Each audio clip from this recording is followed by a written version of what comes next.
Now, the other option, and this is the option where Camila's going to come into play. On a previous video with another attorney, we talked about landlord and tenant assistance, which I think everyone on this call agrees that that's a better option for landlords and tenants, because there's actually assistance programs from the state of California that provides landlords and tenants with money.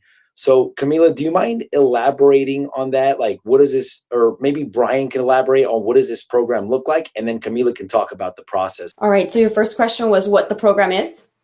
Yes. Yeah. Okay. What the program is, and then just what the process looks like. I know that we did it basically with one of our properties that we bought where a tenant wasn't paying. So after that, maybe we can just go over the process.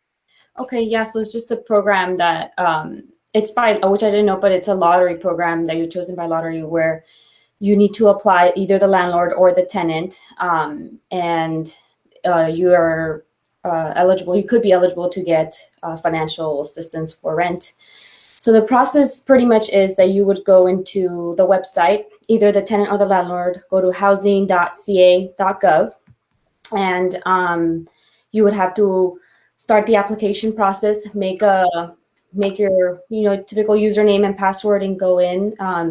When I started the process, I would start with adding the tenant's information. So you're going to need their phone number, name that's on the lease, everybody that's on your lease, and their email address. And make sure it's the correct email address, because they will also need to finish their section of the application.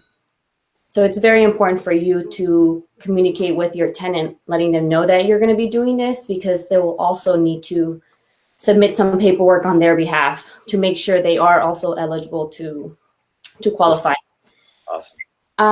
So then, so I would upload all of our lease. So whoever isn't paying our lease agreements, they're going to require the tenant ledgers pretty much stating how much they're owing you. So we kept a record of every month of how much this tenant was owing us with the balance. So it was about 8 months. So I would have to submit all of that. And also either a copy of our grant deed or W-9. So those are the main forms that us as the landlord had to submit to the portal. And then when I finished the application, just general questions, typical math of how much they're owing, if utilities are included, if you're also, they also cover utilities. And after that point, you communicate with your tenant, letting them know that they're going to be receiving a link once you finish the application process, and they will need to complete their application on their behalf. So it's very important that they do that. If not, unfortunately, you would not be eligible. They'll need to explain from the tenant's perspective. When I spoke to her, you'll need to explain pretty much how you are affected by COVID, and they'll need to submit the ledgers as well, the ones that you would provide them with their balance and their lease agreement too. And also they need to show some sort of proof as to how they are affected and why they can't pay rent.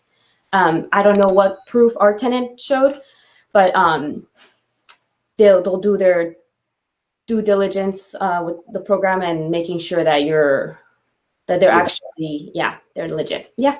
There actually is a tenant in place, and that you actually are the owner of the property, and there actually is a hardship as well too. Now, does it cover 100? Now, what does the program actually cover? Does it cover 100%? Does it cover 80% of the missed rent?